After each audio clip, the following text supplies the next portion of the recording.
Fois, et l'affection est relativement fréquente en France. Elle concerne 700 000 patients et il y a du nouveau. Il y a du nouveau, on vous rappelle quand même par rapport à ce qu'on vient de dire qu'il faut boire modérément, hein, c'est indispensable. Alors, le nouveau, c'est que grâce aux travaux d'un microbiologiste de l'INRA, spécialiste de la flore intestinale, un nouveau test non invasif permettrait d'éviter la biopsie hantise des patients.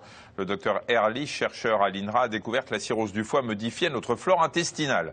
Il suffira alors seulement d'analyser les selles du malade. Karima Mourjane, Christian Gallet, Jean-Philippe Bellotti.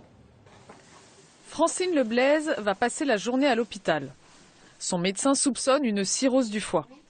Pour confirmer ou infirmer ce diagnostic, elle est obligée de subir une biopsie. Allez, je reviens tout de suite. D'accord, merci. Suite à des prises de sang, donc j'avais des examens qui étaient élevés. Et de là, j'ai passé un IRM, un fibroscan, et on ne trouve pas. Pour cette patiente, la biopsie est le dernier recours pour comprendre enfin ce qu'elle a. Un examen qui la terrorise.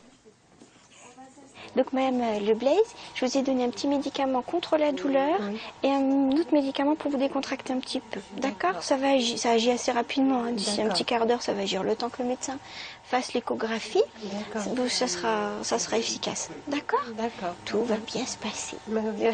Respirez bien, détendez-vous.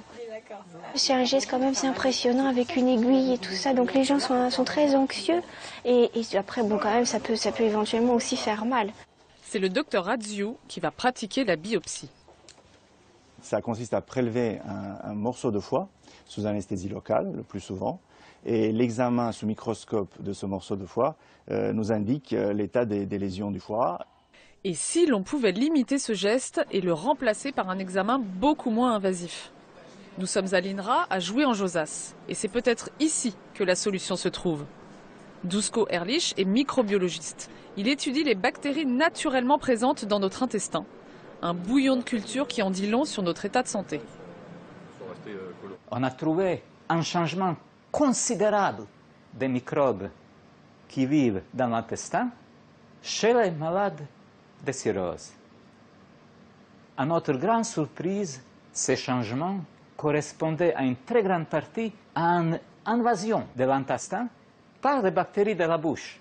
Dans le cas d'une cirrhose du foie, les bactéries saines que l'on retrouve dans la bouche parcourent le même trajet que les aliments et se retrouvent dans l'intestin.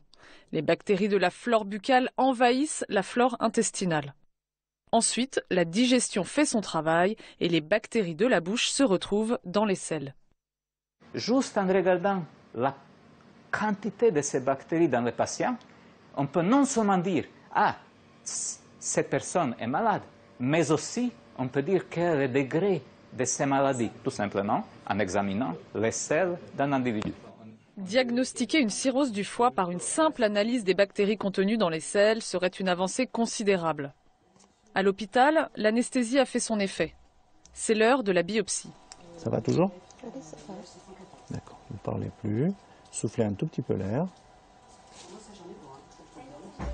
Respirez tout doucement. Pour le docteur Adziou, c'est une intervention de routine. Pour Francine, c'est un mauvais moment à passer, heureusement très bref. Si on pouvait éviter une hospitalisation, ça serait une formidable avancée. Voilà. Il faudra en effet une journée d'hospitalisation à Francine pour se remettre de l'examen. C'est aussi un coût pour la sécurité sociale. Pour le médecin, c'est la qualité de son diagnostic que ces nouvelles recherches vont pouvoir améliorer. Ces travaux sont extrêmement intéressants puisqu'ils ouvrent la voie à des méthodes diagnostiques différentes de celles qu'on avait jusqu'à présent, qui étaient basées donc sur l'analyse du sang ou des examens d'imagerie.